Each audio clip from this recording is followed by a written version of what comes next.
This one is about the Epiphone Prophecy Plus I'm holding here. I will be setting up for sale, not because it's a bad guitar, just of other non-instrument related issues. Yeah, of course I'm playing guitar myself, so the question comes up if I should keep it. However, I'm quite happy with my collection currently, and I don't think that's the right piece to add right now. However, I think it's a cool looking guitar and we should check it out. But first let's clean it up, give it some love and fresh strings. The fretboard needs some oil and I like to polish the frets.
Last but not least, I'm putting a new battery in.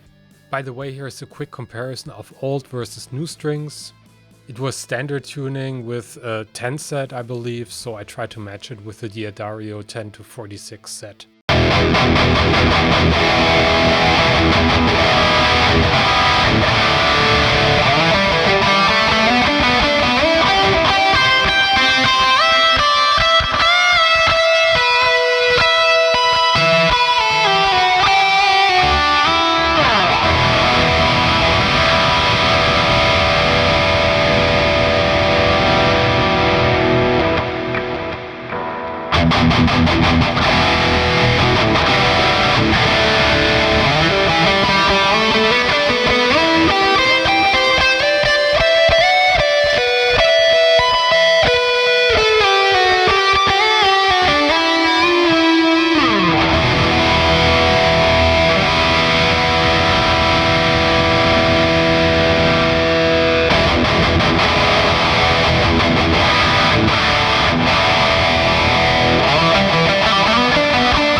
The Epiphone Prophecy series started around 2008 and the Prophecy Plus came along in 2012, I think.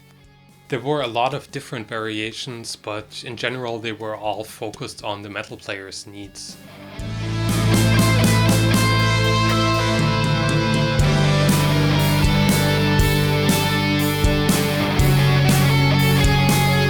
Serial number decoder told me that this particular guitar is from 2015. However, I thought since the series came from a generally metalcore influenced area, we could probably compare the guitar to one of those Schecter Hellraisers hanging behind me.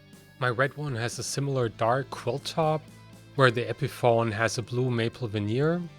Instead of abalone binding, there's classic multiply binding on the Les Paul.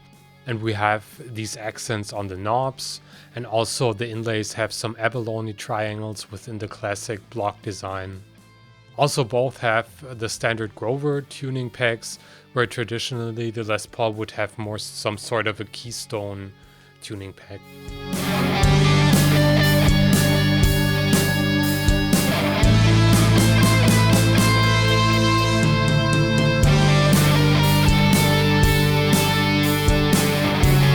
So visually and also ergonomically, you would need to decide, am I more the LP style player or Super Strat, and what to prefer. So while a lot of Super Strats already have 24 frets, this Prophecy Plus has also 24.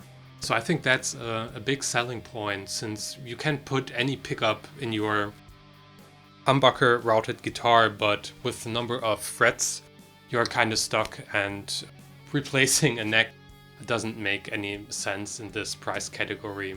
So yeah, definitely keep that in mind if you want more frets and also a good upper fret access with that guitar. Construction wise, it's traditionally, so we have a set neck here and a neck through on the strats, and also from the scale length we're here traditionally with 24.75 inches and a 25.5 with the Hellraiser strats. A small downside is that I wanted to sell it with a standard LP Thomann case, but the guitar is too long, so keep that in mind. Talking about pickups, this one has classic 81-85 Zagwild combination, while the Hellraisers have the 85 set in there. I put the Seymour Duncan blackouts in the white one, so I have some kind of a variation, but they're all active. And what I also like is that they don't have a separate compartment for the battery here. They included it in the electronic compartment. Very nice. Coming back to the Les Paul, the whole front is very glossy and shiny. The back of the neck is satin and has this nice satin finish to not get too sticky.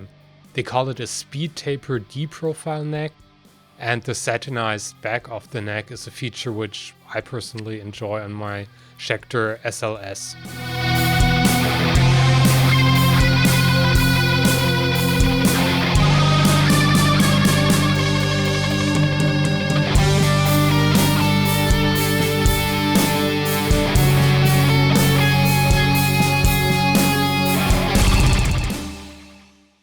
Prophecy Plus is currently no longer being manufactured. I'm not sure when exactly it was discontinued.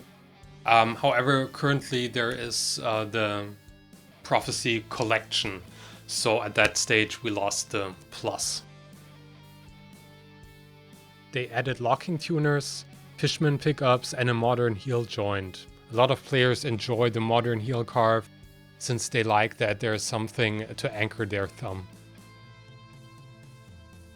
So personally, I prefer the Axis heel carve, which you can see here on the MKH from the first series, the Trivium signature. It's a completely smooth transition, and I really like it, and it feels very, very comfortable. And the Prophecy Plus here, you see the traditional one, so it's a kind of a blocky style, but still I think the Axis is very nice.